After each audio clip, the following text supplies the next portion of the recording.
మహాపరిశుద్ధుడా, ప్రేమపూర్ణుడా, కనికర సంపూర్ణుడా, నీ పరిశుద్ధమైన పాదములకు వేలాదిగా వందనములు, స్తుతులు, స్తోత్రం.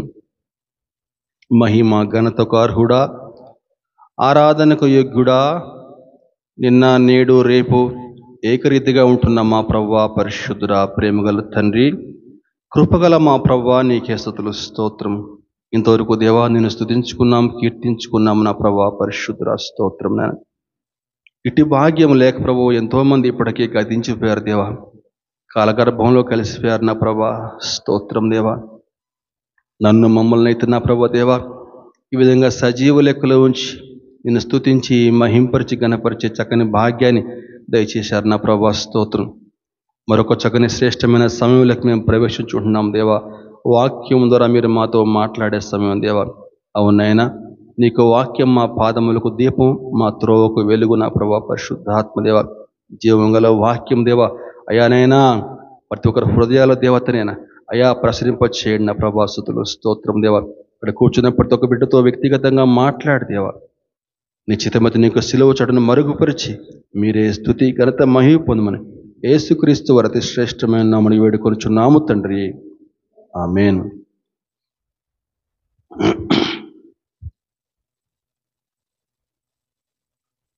ఒకనొక తీర ప్రాంతం, సముద్ర తీర ప్రాంతంలో ఒక పెద్దాయన తనకు నివాసం ఏర్పాటు చేసుకుని ఆ చుట్టుపక్కల తన ఇంటి చుట్టుపక్కల కొన్ని చెట్లు మొక్కలు పెంచుకుంటూ తద్వారా తన యొక్క జీవనాన్ని కొనసాగిస్తూ ఉన్నాడు.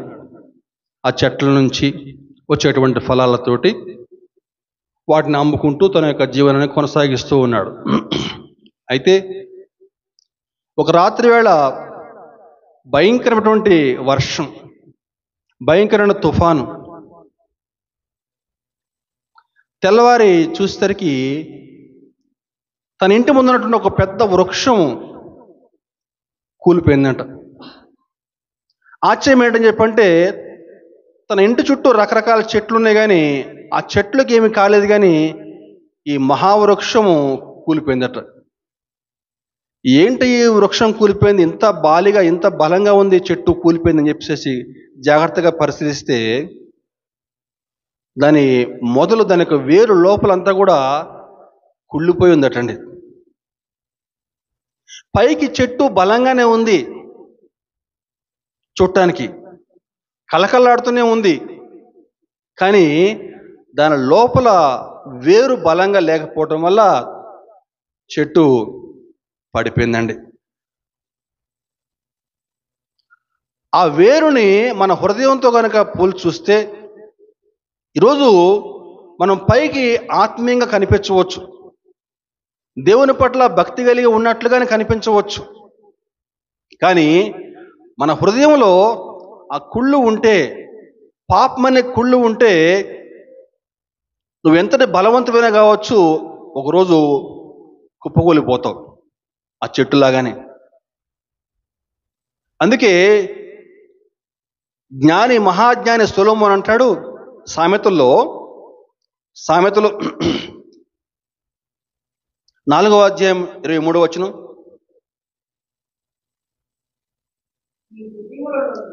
నీ హృదయములో నుండి జీవధారలు బయలుదేరును, కాబట్టి అన్నిటికంటే ముఖ్యముగా నీ హృదయమును భద్రంగా కాపాడుకునుము. హల్లెలూయా, దేవునికి స్తోత్రం.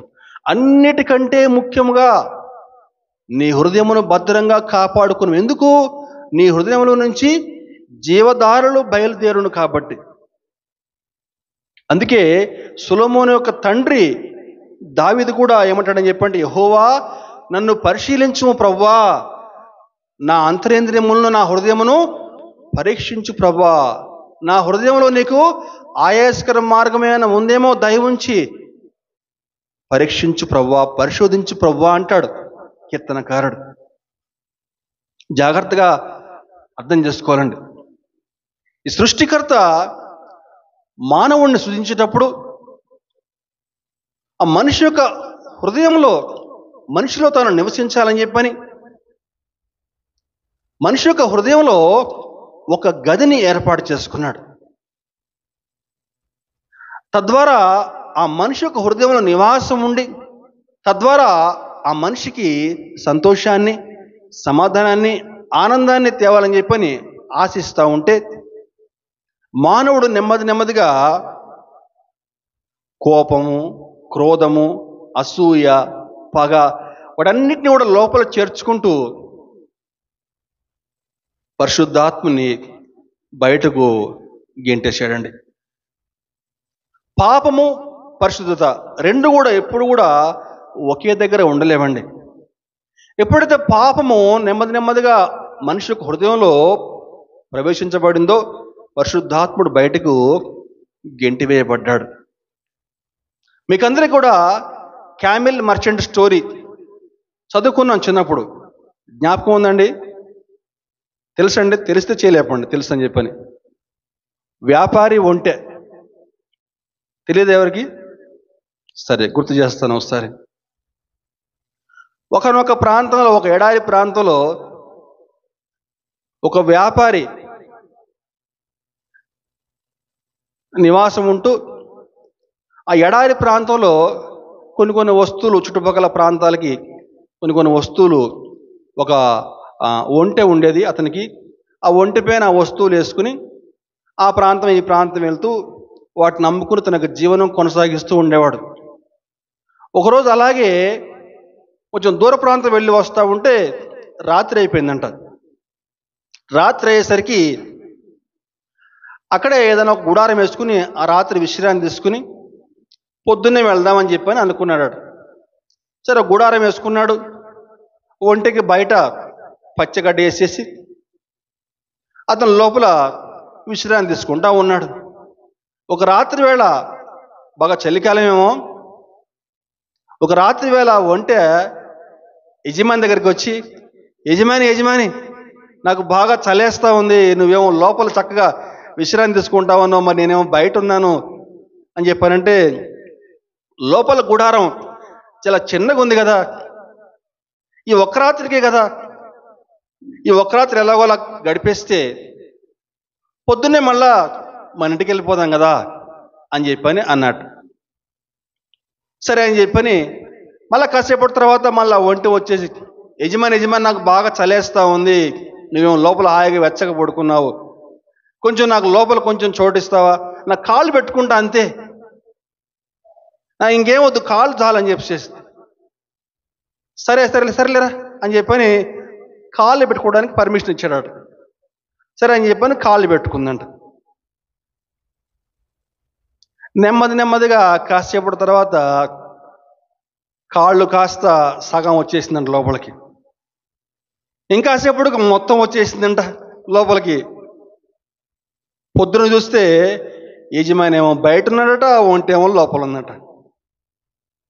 అలా ఈనాడు మానవుని యొక్క పరిస్థితి ఎట్లా అయిపోయింది చెప్పానంటే, పరిశుద్ధాత్ముడు మనలో నివాసం ఉండి మనకి సంతోషాన్ని, సమాధానాన్ని, శాంతిని దయచేయాలని చెప్పని ప్రభువు ఆశిస్తూ ఉంటే, మానవుడేమో రకరకాల పాపిష్టి, కుళ్ళు, కుట్ర, కుతంత్రం అన్నీ కూడా హృదయంలో పెట్టుకుని శాంతి సమాధానం లేక అల్లాడిపోతూ ఉన్నాడు.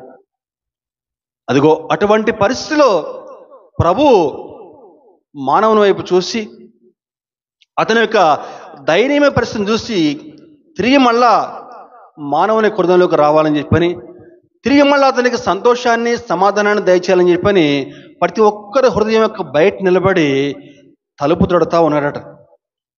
ప్రకటన గ్రంథము 3వ అధ్యాయం 20 వచ్చిన మాట ఉంటుందండి. ప్రకటన 3:20 చూస్తే,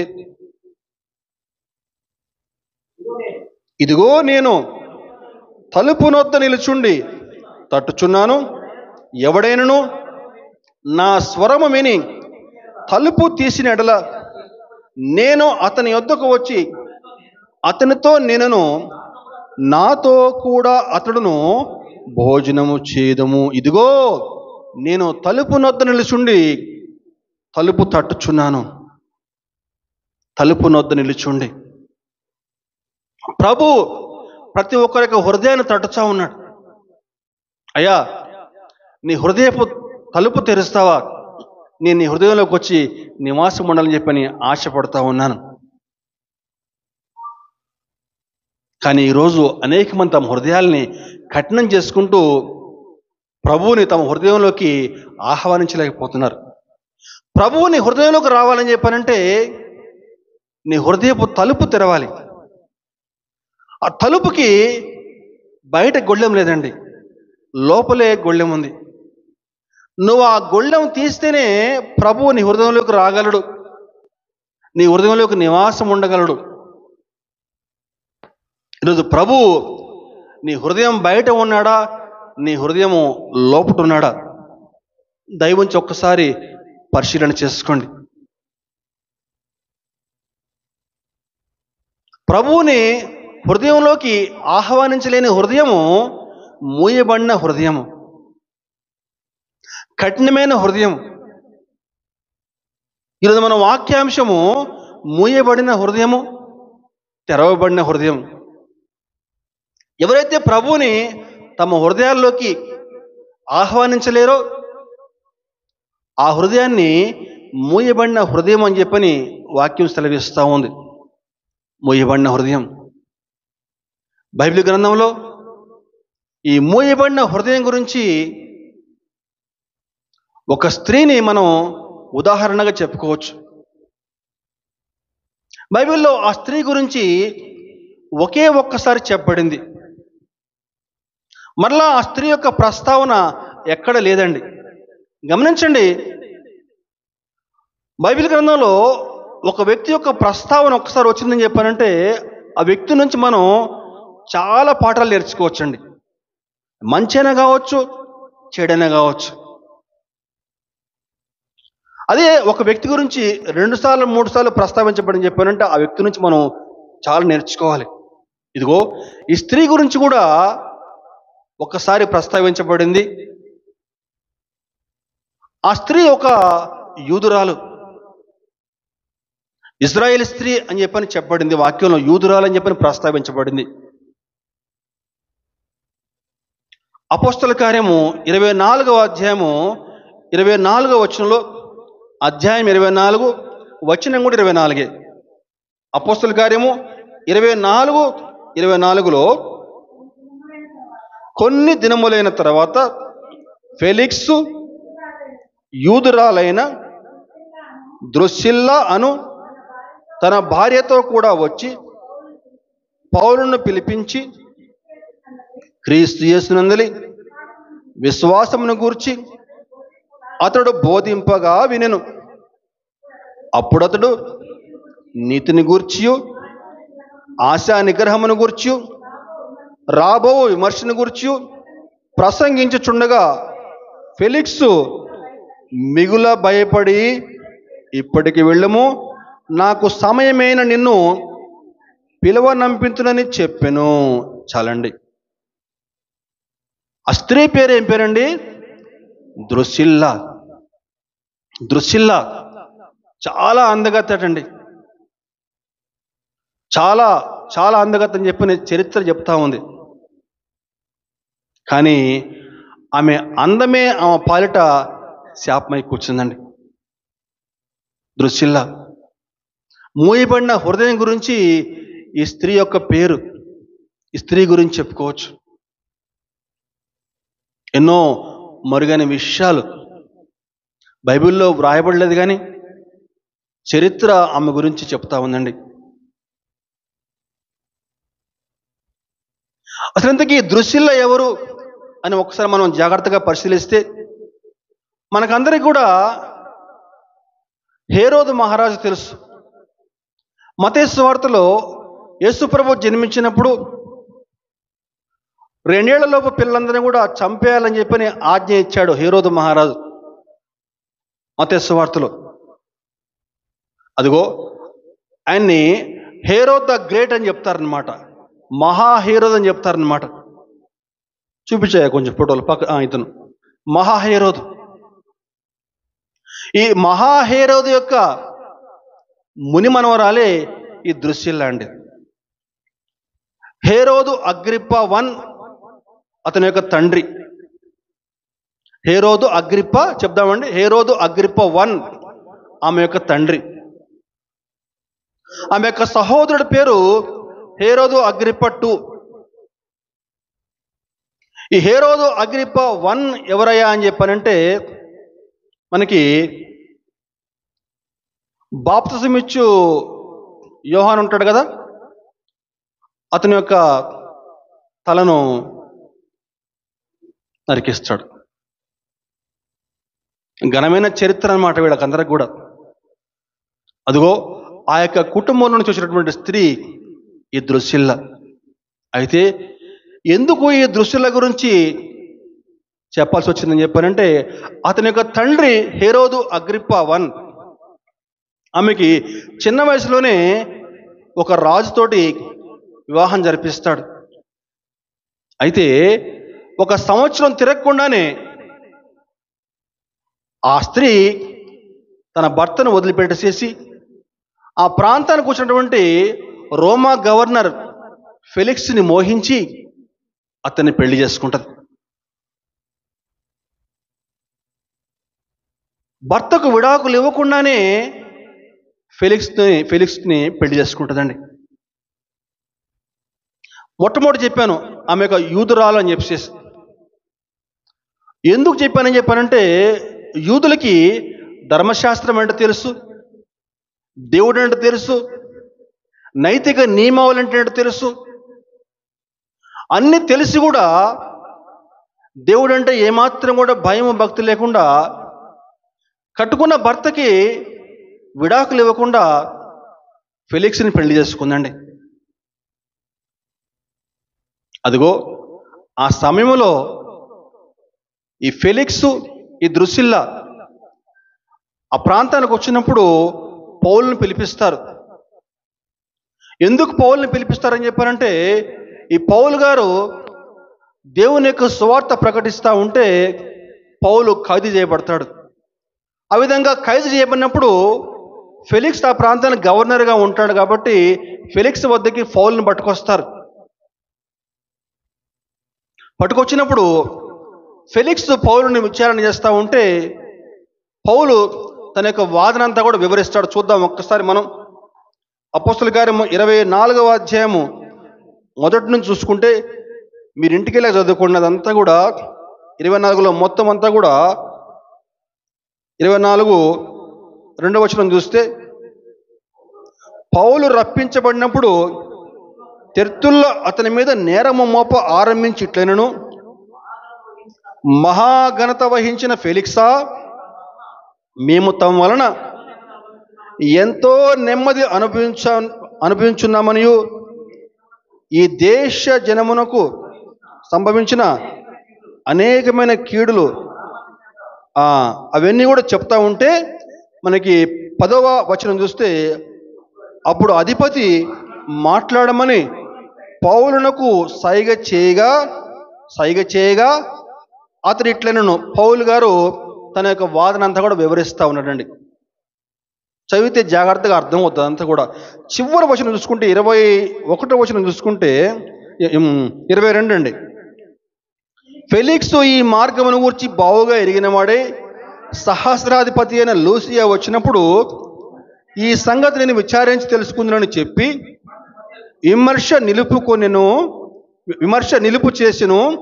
మరియు అతని విడిగా కావలిలో ఉంచి అతనికి పరిచారము చేయుటకు అతని స్వజనులలో ఎవరిని ఆటంకపరచకూడదని శతాధిపతికి ఆజ్ఞాపించింది. అంటే నేను చెప్పాలనుకున్న విషయం ఏంటని చెప్పానంటే, ఈ ఫెలిక్స్ వద్దకి పౌలు గారిని తీసుకొస్తారు విచారణ చేయడానికి. ఆ విధంగా మనం విచారణ చేసినప్పుడు ఫెలిక్స్ పౌలులో ఎటువంటి తప్పు కూడా కనుగొనలేకపోయాడు. మరి ఎటువంటి తీర్పు కూడా చెప్పకుండా మళ్ళా ఒకసారి మాట్లాడదాంలే అని చెప్పని పౌలుని పిలిపించాడు. లూసియా వస్తాడు, అప్పుడు మాట్లాడదాంలే అని చెప్పేసి. అయితే పౌలు గురించి ఫెలిక్స్ తెలుసుకుంటాడు. అతను దేవుని యొక్క సువార్త ప్రకటిస్తున్నాడు అని చెప్పి తెలుసుకుని ఈ ఫెలిక్స్, ద్రుసిల్లా ఇరువురు కలిసి పౌలుని పిలిపిస్తారు. దేవుని యొక్క వాక్యం వినాలని చెప్పని దేవుని యొక్క సువార్త వినాలని చెప్పని ఆసక్తి కలిగి పౌలుని పిలిపిస్తారండి. అది సందర్భం. అదిగో ఆ సమయంలో పౌలు వచ్చినప్పుడు ఎదురుగా రోమా గవర్నర్ ఉన్నాడు. అతని భార్య పక్కన కూర్చుని ఉంది. కానీ ఆ సమయంలో పౌలు వారితో మాట్లాడుతున్న మాటలు చూస్తే క్రీస్తు యేసునందలి విశ్వాసమును గూర్చి అతడు బోధింపగా వినెను. 24వ వచనం, అప్పుడు అతడు నీతిని గూర్చియు ఆశా నిగ్రహమును గూర్చియు రాబో విమర్శను గూర్చియు ప్రసంగించుచుండగా. చాలండి, జాగ్రత్తగా విందామండి. వేటిని చెప్పాడండి? నీతిని గూర్చి చెప్పాడండి, నెంబర్ 1. నెంబర్ 2 ఆశా నిగ్రహం గురించి మాట్లాడాడు. నెంబర్ 3 రాబో విమర్శను గూర్చియు. నెంబర్ 1 నీతిని గూర్చియు, నెంబర్ 2 ఆశా నిగ్రహము, రాబో తీర్పు గురించి 3 విషయాల గురించి పౌలు గారు మాట్లాడండి. జాగ్రత్తగా విందామండి. ఎదురుగా ఉన్నది రోమా గవర్నర్. అతను తలుచుకుంటే పౌలుకి ఏ శిక్షనే వేయగలడు.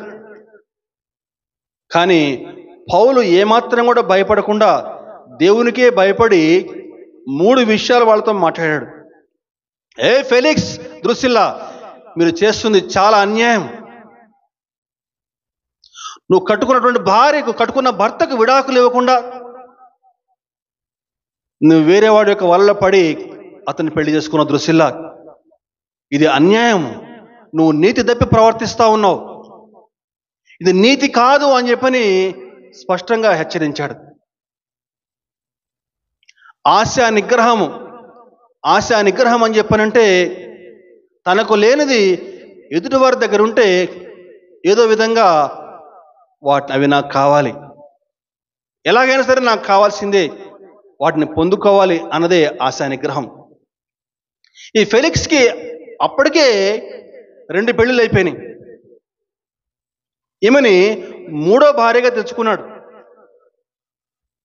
అయితే ఎలా తెచ్చుకున్నాడు అని చెప్పని చూస్తే, చరిత్ర చూస్తే అతని యొక్క స్నేహితుడు ఒక మాంత్రికుడు ఉన్నాడట. అతని పేరు సైమన్, ఏదో పేరు కరెక్ట్గా తెలీదు. ఒక మాంత్రికుడు ఉన్నాడు. అదిగో అతన్ని ఉపయోగించాడట. ఈ దృశ్యంలోకి ఏదో మాయమాటలు చెప్పేసేసి కొన్ని మాంత్రిక శక్తులు ఆమె మీద ప్రయోగించి ఎలాగైనా సరే ఆమె నా వద్దకు తీసుకురా అని చెప్పని ఆమెను తన వద్దకు రప్పించుకున్నాడండి. ఆశ నిగ్రహం. నెంబర్ 3 3వ అంశము రాబో తీర్పును గురించి. మీరు ఈ విధంగా చేయటం వల్ల తీర్పు ఎంత భయంకరంగా ఉంటుందో తెలుసా? మీరు ఒక ప్రాంతానికి మీరు గవర్నర్గా ఉండి, గవర్నర్ భార్యగా ఉండి ఈ విధంగా చేస్తే ప్రజలకు మీరు ఎటువంటి పాఠం నేర్పిస్తూ ఉన్నారు? స్పష్టంగా ఆ రోజు రాబో తీర్పును గురించి పౌలు వారిని హెచ్చరిస్తే వారు ఏం మాట్లాడుతున్నారయ్యా అని చెప్పనంటే, ఫెలిక్స్ మిగుల భయపడిపోయాట. ఆ మాటలు చెప్తా ఉంటే భయపడిపోయి, ఇప్పటికి వెళ్ళుము, నాకు సమయమైనప్పుడు నిన్ను పిలవనంపింతును అని చెప్పిన. ఏమన్నాడండి ఫెలిక్స్? ఇప్పటికి వెళ్ళు నాయనా, మళ్ళా నేను పిలిపిస్తా, ఒకసారి మళ్ళా పిలిపిస్తాలే అని చెప్పని పంపించారటండి. భయపడిపోయాడు చెప్తా ఉంటే. మరి భయపడిపోయి తన యొక్క తప్పులు ఏమైనా సరిదిద్దుకున్నాడా? సరిదిద్దుకోలేదండి. గమనించాలి. ఆ తర్వాత ఈ ద్రుసిల్లా యొక్క చరిత్ర బైబిల్లో ఎక్కడ వ్రాయబడలేదు. కానీ ద్రుసిల్లా గురించి హిస్టరీలో వ్రాయబడి ఏంటి చెప్పారంటే, వీరిద్దరికి కూడా ఒక కుమారుడు కలుగుతాడు. అతని పేరు మార్కస్ ఆంటోనియా. వీరిద్దరికి ఒక కుమారుడు మార్కస్ ఆంటోనియా అనేటువంటి కుమారుడు కలుగుతాడు. ఈ ద్రుసిల్లా తన కుమారుడితో కలిసి పొంపే అనేటువంటి ఒక ప్రాంతంలో నివాసం ఉండగా, దగ్గరలో ఒక అగ్ని పర్వతం పేలి ఆ లావా ఉప్పొంగి ఆ ప్రాంతం అంతటా కూడా కమ్మేసిందటండి. ఆ యొక్క లావా వస్తుందని చెప్పని వీరు గ్రహించే లోపే వారి ఇంటిపై కూడా లావా ప్రవాహంలో వచ్చేసి ఆ వేడి లావాలో ఇద్దరు కూడా కాలిపోయి సజీవ సమాధి అయిపోయారని చెప్పి వాక్యం సెలవిస్తూ ఉందండి. గమనించండి, ఈ దృశ్యుల యొక్క జీవితం ద్వారా మనం ఎటువంటి పాఠం నేర్చుకోవచ్చు. ఈరోజు మనం ఏ స్థితిలో ఉండవచ్చు గాక, అది ఎంత ఉన్నతమైన స్థితి అయినా కావచ్చు, దేవుని యొక్క సువార్త నీ వద్దకు వచ్చినప్పుడు దేవుని యొక్క సువార్తను ఏ విధంగా అంగీకరిస్తున్నావు? దేవుని యొక్క సువార్త అంగీకరించి నీకు జీవితాన్ని సరిదిద్దుకుంటున్నావా లేదా? దేవుని యొక్క సువార్త ఆమె వద్దకు వచ్చింది, దృశ్యుల వద్దకి. 3 విషయాలు స్పష్టంగా చెప్పాడు. నీతిని గురించి, ఆశ నిగ్రహం గురించి, రాబో తీర్పు గురించి స్పష్టంగా చెప్తే ఆమె యొక్క యూదురాలై ఉండి దేవుడు అంటే ఎవరు తెలిసి ఉండి ఏ విధంగా నడవాలి, తన యొక్క జీవితాన్ని ఏ విధంగా మలుచుకోవాలి అని తెలిసి కూడా భర్తకు విడాకులు ఇవ్వకుండానే భర్తను వదిలిపెట్టేసేసి వేరే వాడిని పెళ్లి చేసుకుని తన యొక్క తప్పులు సరిదిద్దుకోకుండా, తన జీవితాన్ని మార్చుకోకుండా అర్ధాంతరంగా మధ్య వయసులోనే ఆమె కుమారుడు ఇద్దరు కూడా ఆ యొక్క లావాలో తమ జీవితాన్ని ముగించేశారండి. ఈరోజు ఇటువంటి దృశ్యాలు లోకంలో అనేక మంది ఉన్నారండి. ఈరోజు న్యూస్లో చూస్తే, టీవీలో చూస్తే ఇవే వార్తలు. కట్టుకున్న భర్తకు ద్రోహం చేసేసి ఇంతకుముందు కనిపించే కావు, కానీ ఈ మధ్యకాలంలో ఎక్కువ కనిపిస్తున్నాయండి. చాలా విచారం. ఈరోజు మన ఆత్మీయ జీవితాలు ఈ విధంగా ఉన్నాయి. మూయబడిన హృదయం గురించి వాక్యం స్పష్టంగా మాట్లాడుతూ ఉంది. దేవుని యొక్క సువార్త మన వద్దకు వచ్చినప్పుడు మనం ఏ విధంగా స్పందిస్తూ ఉన్నాం?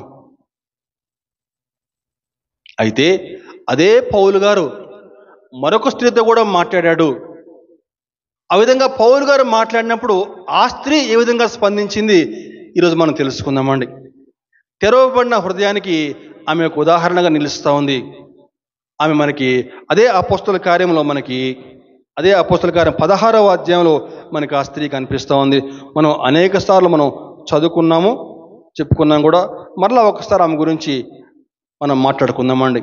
ఆ స్త్రీ పేరు లూదియా.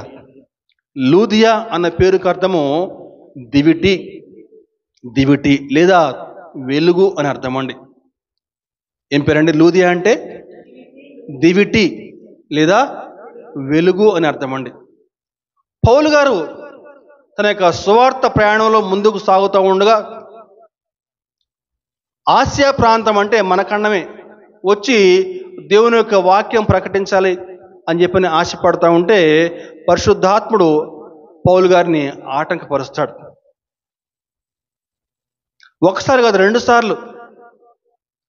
అయితే ఒక రాత్రి వేళ పౌలు పండుకుని నిద్రపోతా ఉంటే దర్శనంలో అతనికి కనపడి ఏంటి చెప్పారంటే 16వ అధ్యాయము 9వ వచనం.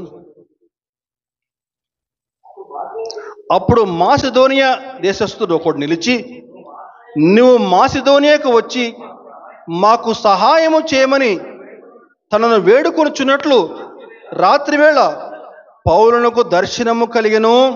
అతనికి ఆ దర్శనము కలిగినప్పుడు వారికి సువార్త ప్రకటించుటకు దేవుడు మమ్మను పిలిచి ఉన్నాడని మేము నిశ్చయించుకుని వెంటనే మాసిదోనియాకు బయలుదేరుటకు యత్నము చేసితిమి. ఏం కాలొచ్చిందండి? దర్శనం ఏమొచ్చిందని చెప్పండి. మాసిదోనియాకు వచ్చి మాకు సహాయం చేయమని చెప్పని తనను వేడుకొనుచున్నట్లు రాత్రివేళ పౌలునకు దర్శనం కలిగెను. దాన్ని బట్టి పౌలుకు అర్థమని చెప్పానంటే మాసిదోనియా ప్రాంతానికి వెళ్ళి అక్కడ సువార్త ప్రకటించమని ప్రభువు చెప్తున్నాడు అని చెప్పని అర్థమైంది పౌలుకి. అదిగో అలా అర్థం చేసుకుని మాసిదోనియా ప్రాంతానికి వెళ్ళి అదిగో అక్కడ ముఖ్య పట్టణమైన ఫిలిప్పి పట్టణాన్ని చేరుకుంటారు. అయితే ఆ ఫిలిప్పి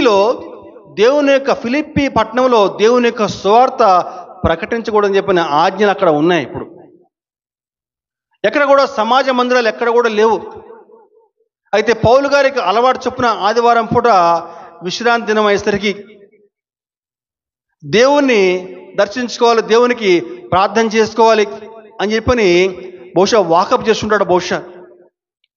అయితే అతనికి తెలిసిన విషయం ఏంటని చెప్పానంటే, ఒక నదీ తీరం పక్కన కొంతమంది అక్కడ సమావేశం అవుతారు అని చెప్పి తెలుసుకున్నటువంటి పౌలు అక్కడికి వెళ్తాడండి.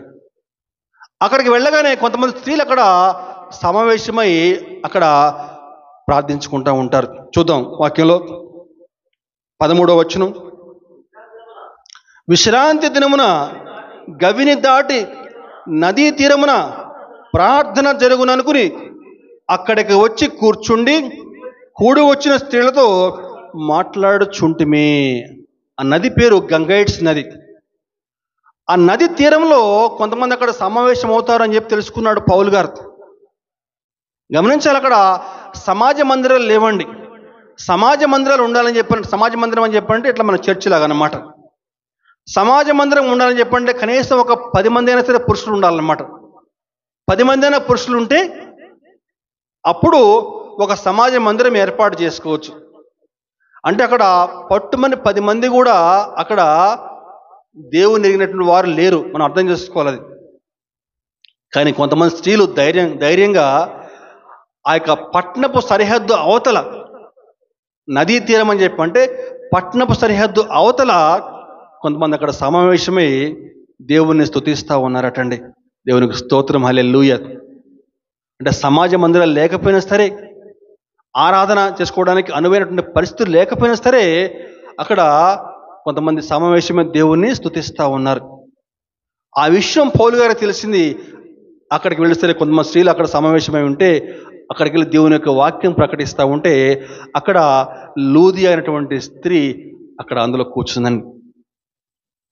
పౌలు గారు దేవుని యొక్క సువార్త ప్రకటిస్తూ ఉంటే లూదియా ఎంతో శ్రద్ధగా ఆలకిస్తూ ఉందటండి. వాక్యం అక్కడ వ్రాయబడింది చెప్పనంటే, అప్పుడు లూదియా అను దైవభక్తి గల ఒక స్త్రీ వినుచుండెను. ఆమె ఊదారంగు పొడిని అమ్ము తుయతైరా పట్టణస్థురాలు. ప్రభు ఆమె హృదయమును తెరిచెను కనుక పౌలు చెప్పిన మాటల యందు లక్ష్యముంచెను. చాలండి. ఆమె ఊదారంగు పొడిని అమ్ము తుయతైరా పట్టణస్థురాలండి. ఊదారంగు పొడి అని చెప్పానంటే పర్పుల్ కలర్ అనమాట. ఊదారంగు పొడి అని చెప్పి పర్పుల్ కలర్ అనమాట. ఊదారంగు వస్త్రాలు అప్పట్లో ఆ కాలంలో ధనవంతులే బాగా ధరించేవాళ్ళు. రాజులు, ధనవంతులు బాగా ధరించేవాళ్ళు అనమాట. సామాన్య ప్రజానీకం అవి ధరించేవాళ్ళు, అంటే అంత స్తోమత లేకుండేదన్నమాట. అంటే ఆమె ఊదారంగు పొడిని అమ్మేటువంటి స్త్రీ అని చెప్పంటే బహుశా ధనవంతురాలు కావచ్చు. బహుశా అంటే ధనవంతురాలైనటువంటి వ్యాపారస్తురాలు అన్నమాట. ఆమె ధనవంతురాలు అయి ఉండి కూడా దేవుని కొరకు కొంత సమయం కేటాయిస్తుంది. గమనించాలండి, ఈనాడు మనలో చాలామంది దేవునికి సమయం కేటాయించలేకపోతున్నామండి.